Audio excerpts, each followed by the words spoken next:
Vote Rejoin EU. Vote Rejoin EU.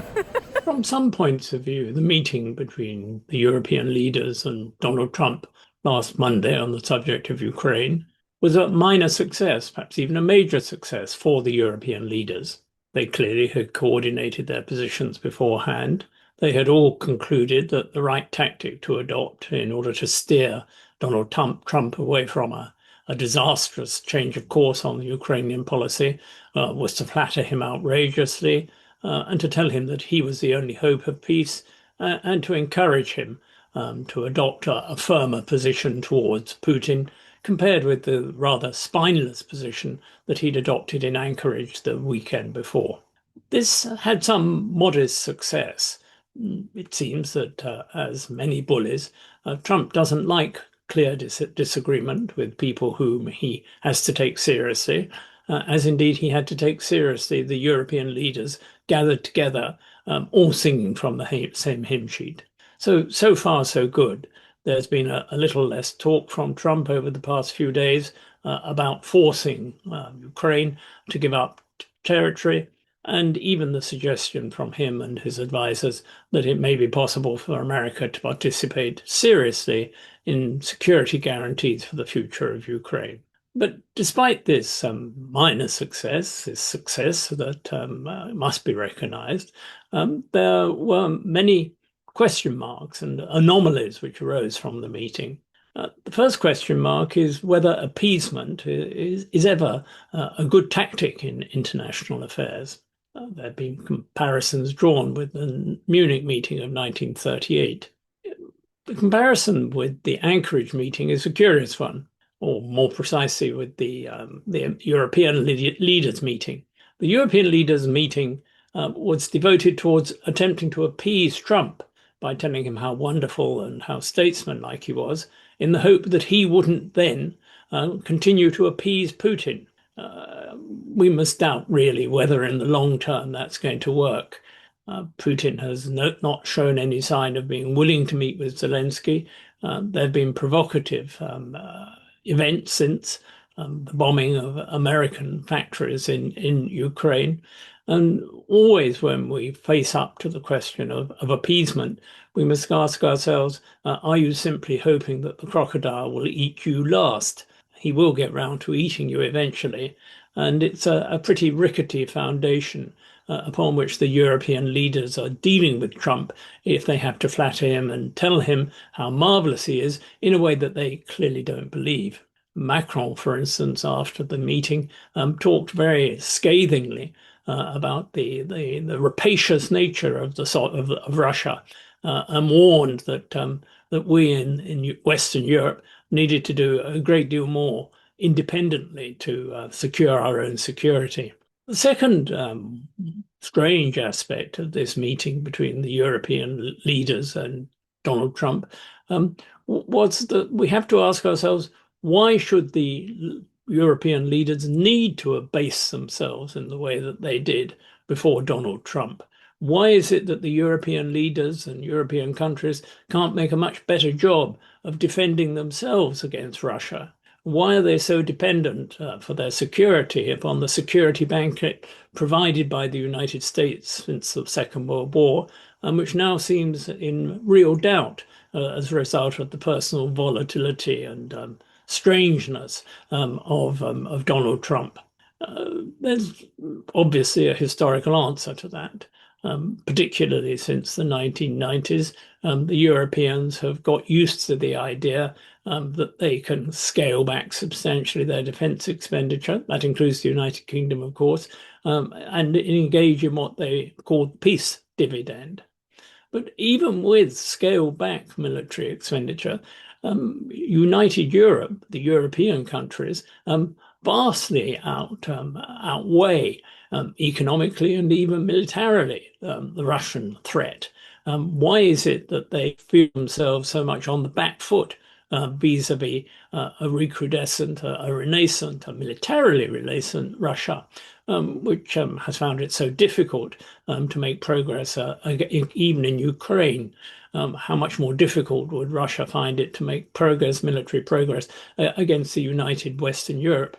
I think the answer to that is largely psychological. It's because the European countries don't have, as yet, a defense identity between themselves because they've subsumed that identity in NATO, which was dominated by the United States. It's become clear over the past few years, and particularly under Donald Trump, that that's a dangerous assumption, a dangerous contracting out of European security. The only serious argument which has ever been put forward against independent European security has been the atomic one, that Russia has atomic weapons, and the United States supposedly is the only guarantor through its own atomic weapons of security in Western Europe. Well, even that argument doesn't hold up to examination. There are two sources of atomic weaponry within Western Europe already. There's the French deterrent, which is certainly independent. There's the British deterrent, which may or may not be dependent upon American help. I personally suspect that it will be much more difficult for the United Kingdom independently to use its nuclear weapons and is generally assumed, but nobody can really know for certainty. What is clear is that if there were a European atomic capacity based around the French nuclear capacity and possibly supported by the British nuclear capacity, that would represent a serious counterweight to the Russian threat, and would dispense Europe from the need always to be dependent on the United States of America. It's very significant that the United Kingdom was the one European representative at the table on Monday, not a member of the European Union. It's obvious that the European Union is going to be the basis of any European NATO, which may well come into being over the coming years. The anomaly of the United Kingdom situation was well illustrated by its participation in this meeting. European British defence interests are essentially European defence interests, and we would have a very significant contribution to make to them.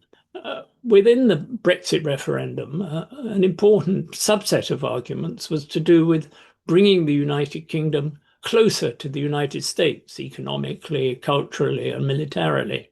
That was an argument that wasn't made much of, although it was important for some of the people advocating a leave vote, because they knew that it was potentially unpopular. Well, that unpopularity has become even more marked over recent months. Donald Trump is enormously unpopular in this country, and people recognize that his personal instability represents a threat to the stability of Western European security.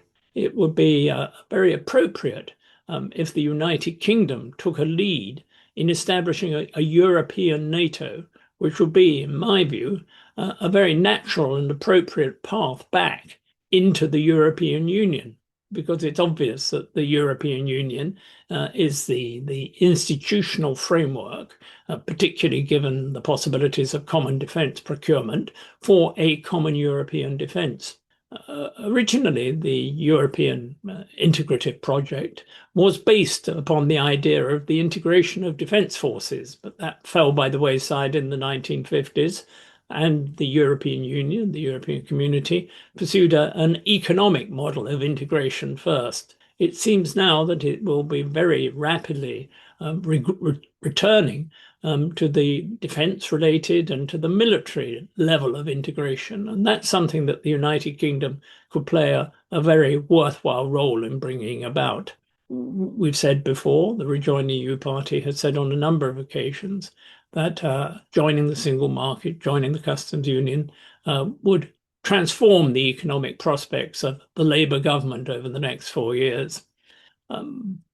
Giving the United Kingdom a leading role in the defence and security architecture of Europe would be equally a big narrative that would set at rest those people who doubt Keir Starmer and the Labour Party's capacity to develop such big projects which will seize the imagination of the electorate and see off the yapping the political yapping at the heels of the traditional parties coming from the Reform Party.